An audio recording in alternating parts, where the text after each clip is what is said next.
Hey everybody, it's Kneecap here, and in this video, we don't have a Rep Paladin update or anything like that, but we do have some Rep Paladin guidance. So I noticed a couple things that seemed pretty important that I should probably make a video on, and it's a talent, Final Reckoning, and a trinket, the PvP trinket. So we're going to talk about both of those things in this video. Let's go ahead and talk about Final Reckoning first. You may be seeing some Rep Paladins using Final Reckoning in Mythic Plus, and I can give you another instance of using Final Reckoning. And if you follow my channel already, then you already know that I already say, especially if you're doing big pulls, Final Reckoning is actually really good and will overperform Execution Sentence if you're doing big enough pulls in the dungeon. But with the Final Reckoning buff, even with kind of regular pulls, it does very similar damage to Execution Sentence, just during normal keys and stuff like that. So in Mythic Plus, as I've already said, you could always use Final Reckoning, but you can play Final Reckoning Mythic Plus and not feel like you're completely tanking your team. However, I will say on a boss or on a dungeon like Theater of Pain, maybe Final Reckoning isn't the play to use there, right? It's a lot of single target stuff in there.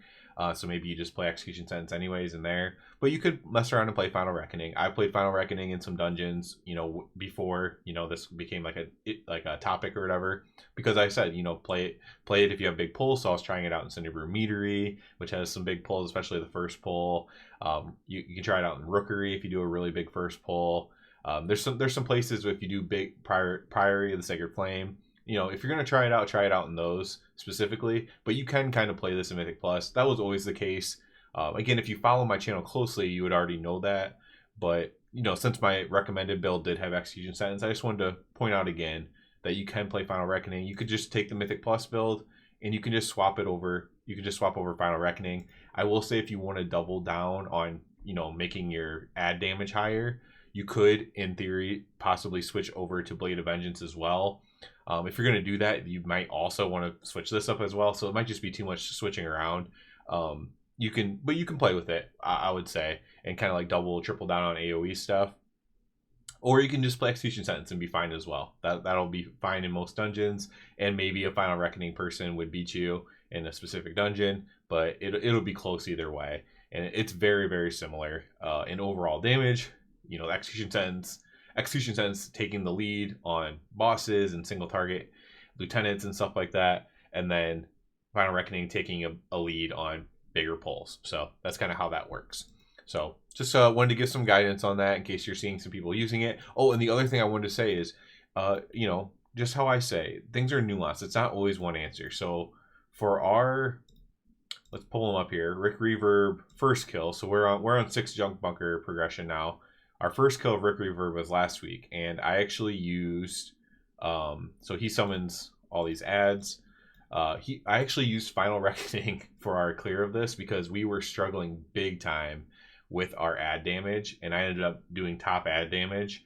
Now, it's very good when the ads are stacked, so we were getting a lot of stacked ads, and we did on the kill poll as well. And that's why I was able to do a lot of damage. I was just Final Reckoning into them, instant cast into a 3 stack of these ads, maybe a 4 stack, AoEing them. My boss damage was terrible, and my overall damage was terrible.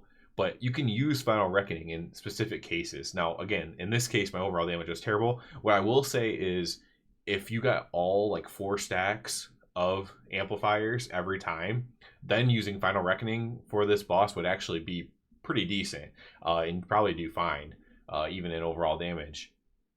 But on our re-clear kill of this week, we actually had no good. I didn't play Final Reckoning because I was like, I trust everyone's going to kill stuff. Everyone figured it out. Everyone got more gear.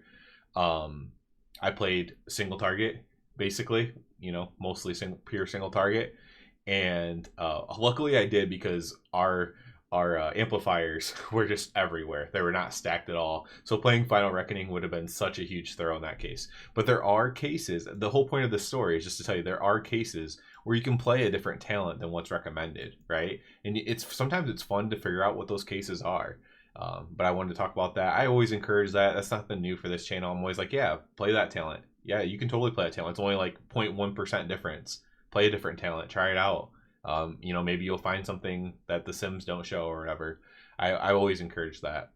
The other thing I want to talk about was this trinket. So if you look at Warcraft logs, you'll see this trinket on some of the logs. It's the badge. So this one's very common. This is a very common trinket for Ret Paladins. Obviously, if you want to get it at a higher item level, I think you have to like get it through doing arenas or something like that. I'm not sure because when you buy it, it's just at Champion Track. It doesn't get that much stronger as you upgrade it, to be completely honest. But you would want to upgrade it. So this trinket's not very good in single target, but you might see it used on like 6 Junk Bunker, maybe even Rick Reverb. I'd have to go back and look. Anything where you're going to be AoEing. So it's very good for AoE. It's very good for on-demand damage because it's a non-use trinket. It also only has a minute cooldown, so you get to use it, you know, with your Divine Toll, with your Divine Hammer. You know, you get to use it in these chunks if you used Final Reckoning with your Final Reckoning. And so this is much better for AoE, so it's good for when you're AoEing a lot. You have on-demand damage, and you kind of get to pad that damage. That's the case with every unused trinket. The thing why you're seeing this one pop up in logs more often is because it's just kind of really easy to get, and it's hard to get a good House of Cards, for example, right? House of Cards is the other really good unused trinket, and you might not have a mythic or even heroic House of Cards, but you can get this trinket really easy. You know, I don't think it's worth doing like a whole video about the trinket. Even though this is like technically half a video about the trinket. But yeah, it's just a trinket you can get if you're really struggling to get anything, you're struggling, you can go ahead and grab this trinket. It's very good in AoE in general. You could use this for Mythic Plus if you wanted to. Like I said, get 2 on-use trinkets, right? That's why I recommended my Mythic Plus video. You get 2 on-use trinkets. This is an on-use trinket, and there aren't a lot of good on-use trinkets. So if you were if House of Cards actually isn't the best on use trinket for Mythic Plus, but if you were using House of Cards and this, that would be fine. Obviously the Pacemaker trinket is extremely good, and that would be great. I still don't have one of those, but that would be extremely great to have. But this badge is just a solid trinket. It always is for Ret because it's a low cooldown on use trinket for Ret, and you know, either it gets primary stats, sometimes it's like, I think maybe sometimes it gave like Mastery, or it had Mastery as the main stat on it. But it's always a solid trinket for Ret in general. And so that's why it's not surprising to see some people using it in the logs. And of course, it does sim very well for AoEing anyways. Crit's also good for AoE, so that's a good stat to have on it. So I wanted to go over that as well. So if I see some more things that I see popping up I want to do things about that aren't really updates, I'll try to do those. Because, you know, if you whether it's because you look at Warcraft logs, or you're seeing people talk about it online, or you see someone else playing it or using it or equipped, you know, it's good to have that information and why. So do you need to go get badge? No, you don't need to go get it unless you have terrible trinkets. Then yeah, it'll certainly be an improvement. Do you need to go get it? No. And then do you need to play Final Reckoning even in Mythic Plus? No, you don't need to play it, but you can if you want. So that's good to know. So that'll be it for this one, guys. As always, I do ask you to subscribe to the channel because that helps me out a lot. And other than that, everybody, have a good one.